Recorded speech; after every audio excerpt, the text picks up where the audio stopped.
As soon as President Trump announced the ceasefire, what we had is that is this: President Trump posted the statement from the Islamic Republic in English. Okay, but let's compare that to the English translation of what the Islamic Republic had out in Persian.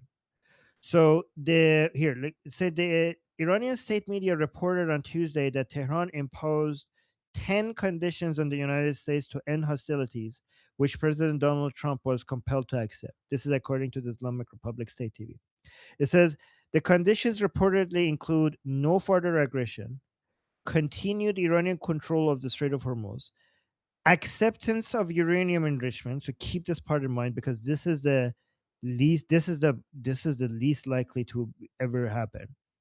Removal of sanctions, termination of UN and IAEA resolutions, compensation for damages, withdrawal of US forces, and halts to conflicts on all fronts, including Lebanon. So this including Lebanon one, this is right now the main reason why we're seeing the ceasefire breaking apart as we're speaking. Okay, but that was in Persian. That was translated to English. But President Trump posted the statement that the Islamic Republic had in English. So let's look at that. Let me actually see if I could zoom in. Here, let me zoom in here. Okay, so on behalf of the Islamic Republic of Iran, this is from Arakshi, by the way. Sayyid Abbas Arakshi, Foreign Minister of the Islamic Republic. On behalf of the Islamic Republic of Iran, I express gratitude and appreciation for my dear brothers, the Prime Minister. What is this? The Prime Minister of Pakistan, the Sharif. What is this? And oh, what is this HE here? And HE Field Marshal Mundri. Marshal Mundri. This Munir. Sorry, Munir. This is the head of the Pakistan's army.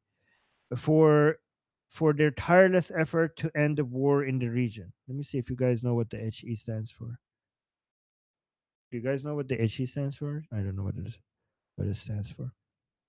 And it says in response to the brotherly request of Prime Minister Sharif in his It's probably tweet. His Excellency. His Excellency, okay, His Excellency Field Marshal Munir for their tireless efforts to end the war in the region. In response to the brotherly request of Prime Minister Sharif in his tweet, okay, this is going to make Elon Musk upset. It's X post, not tweet.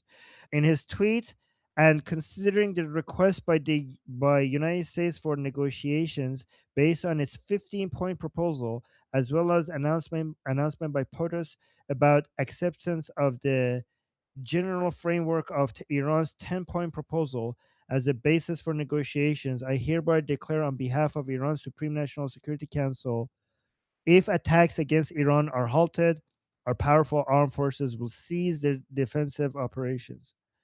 For a period of 2 weeks, safe passage through the Strait of Hormuz will be possible via coordinations with Iran's armed forces and with due consideration of technical limitations.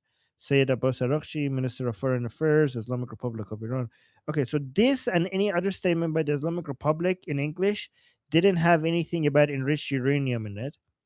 And then the Araghchi got pissed off because this was the original ex post or tweet by Prime Minister of Pakistan Sharif that he was talking about. And look at the parts that he's highlighting. Let me see.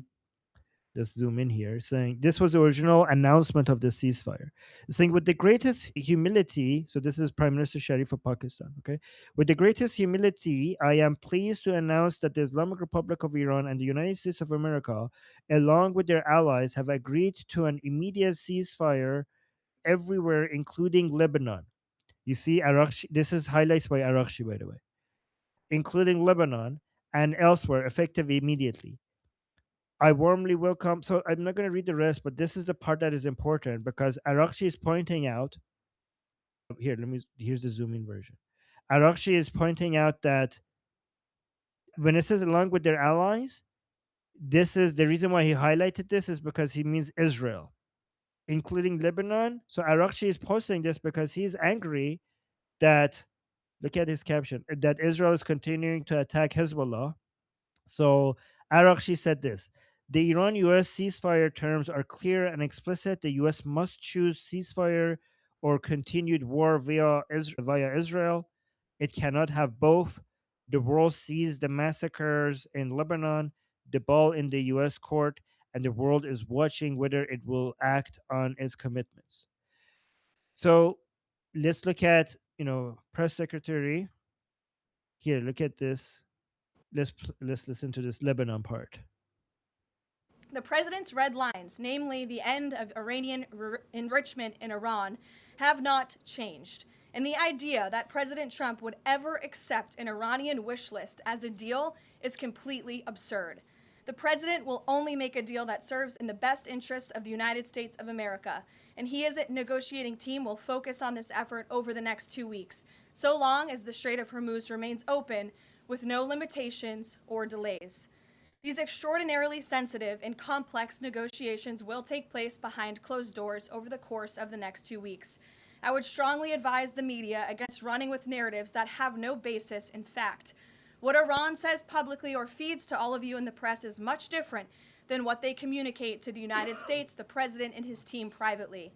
Never underestimate President Trump's ability to successfully advance America's interests and broker peace. President Trump has a proven track record of achieving good deals on behalf of the United States and the American people, and he will only accept one that puts America first. So I thought it would include that as well. So this was good, but it didn't include the part where she also mentions that Lebanon is not included. She clarifies that. Also, look at this. JD Vance clarifies a whole bunch of things about the agreement that they have with the Islamic Republic as well. So let's listen to this. About Iran, sir. So let me just say, given that you guys are going to ask about Iran, let me just say a few things actually. So, number one, I think it's very important for the American media to be honest with the American people on this particular issue, because it affects not just, the normal issues of public policy. It actually affects peace and war. And here's what I mean. So in the past couple of days, I've seen a lot of reporting from the American media about the 10-point proposal that the Iranians have made. As I know, because I've been involved in this, there are 3 different 10-point proposals at least that I've seen floating around. The first 10-point proposal was something that was submitted, and we think, frankly, was probably written by ChatGPT, that was submitted to Steve Witkoff and Jared Kushner. That immediately went in the garbage and was rejected. There was a second 10-point proposal that was much more reasonable, that was based on some back and forth between us, between the Pakistanis and Iranians. That is the 10-point proposal that the president was referencing in his truth yesterday. And then, frankly, I've seen a third 10-point proposal that's even more maximalist than the first 10-point proposal that's been floating around various social media channels. Now, here's what's interesting about all this, is that I've seen various organs, the New York Times, CNN, others, pick up and run the original 10-point proposal based on little more than a random Yahoo in Iran submitting it to public access television in the country of Iran, and then them saying that somehow represents the negotiating position of the government. It's the equivalent of somebody in, let's say, a Democratic councilman in Boise, Idaho, saying something crazy, the local public access TV picking up that crazy. Yeah, so that was very interesting. Let me actually see. Oh, here. There's also this one. So we basically don't trust what you're seeing, because the Islamic Republic puts out, I think this one is this the one that I was talking about? Let me just see. Press level confirms that Lebanon is not. Oh, there we go. I found it. Danny. Thanks, Karen. Would President Trump like to see Lebanon included in this peace deal? Because as you know, there have been increased Israeli strikes on Lebanon today with dozens of casualties there. Sure. Lebanon is not part of the ceasefire. That has been relayed to all parties involved in the ceasefire. As you know, Prime Minister Netanyahu put out a statement last night in support of the ceasefire, in support of the United States' efforts, and he's also assured the president they'll continue to be a helpful partner throughout the course of the next 2 weeks. All right. So the reason why I want to show all of this to you guys is because all of this challenge to the ceasefire right now is happening because of Lebanon. Lebanon. Like the fact that the Islamic Republic wants to continue, like maybe throw missiles and close the Strait of Hormuz, is one of the least significant parts of their, so-called 10 points. So the most challenging one is the enrichment of uranium. And if the Lebanon part is causing this much is being this challenging to holding the ceasefire, just imagine. And you guys saw like how devastating this was to regime supporters and the internal conflict that all of this is causing for the regime supporters over just over just hearing that the regime has agreed to 2 weeks of ceasefire that we don't know even if it's going to hold.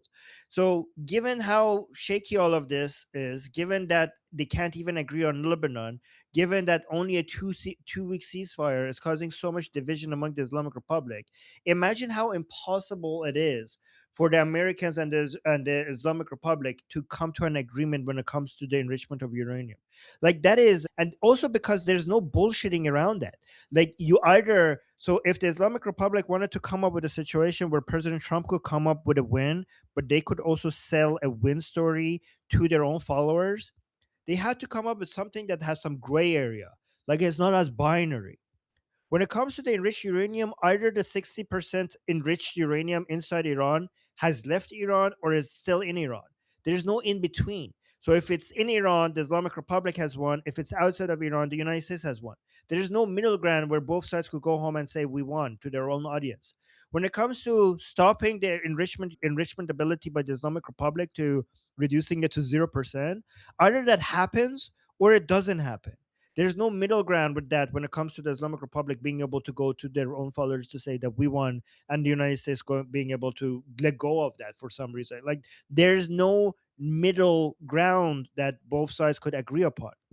And given that that is so obvious, like if that happens, there is no story. Like given how the Islamic Republic right now is failing to convince its own followers that hey, this is good, and there's still half of them are like fuck you, what are you doing? Imagine how difficult would it be for the Islamic Republic to sell to their own followers, accepting getting rid of the enriched uranium, and removing their ability to enrich uranium in the future. That is not sellable. And even if it was sellable, the only person who could sell that would be Ali Khamenei, and I think he's dead. So this is a really difficult situation. I don't even if we do get a ceasefire, I don't see how that could get to the ending of hostilities completely. Like one side has to win. So there's that. Okay, that's the end of the list. There's one more question for after the recording, so I think now's a good time to go to that. Okay. Yeah, if you wanted to Oh. mention something because you yeah. Okay, well, it was right Okay. before you on the list and we skipped them. Oh, okay. I was just going to add real quickly with regards to like the discontinuity between regime remnants, what they say and what they do is probably a combination of three factors. One is that you have the regime trying to engage, like Armin said, in strategic deception and denial by being their version of the crazy whatever. A second one is, that they're dishonest actors, which they are. And finally, so the Mullah regime does not have positive control over its forces. And the reason they don't have positive control over their forces is because we obliterated their leadership, and we did that because we needed to paralyze the regime when it was getting ready to start some horrible shit prior to the onset of operation, our military operations. So, that's those things have to be taken into account when you're thinking about where they're going to go. The idea that somehow, Armin, your assessment's probably pretty spot on. There really is no way, like, I don't see any diplomatic or political solution, and there never was, especially even more so now.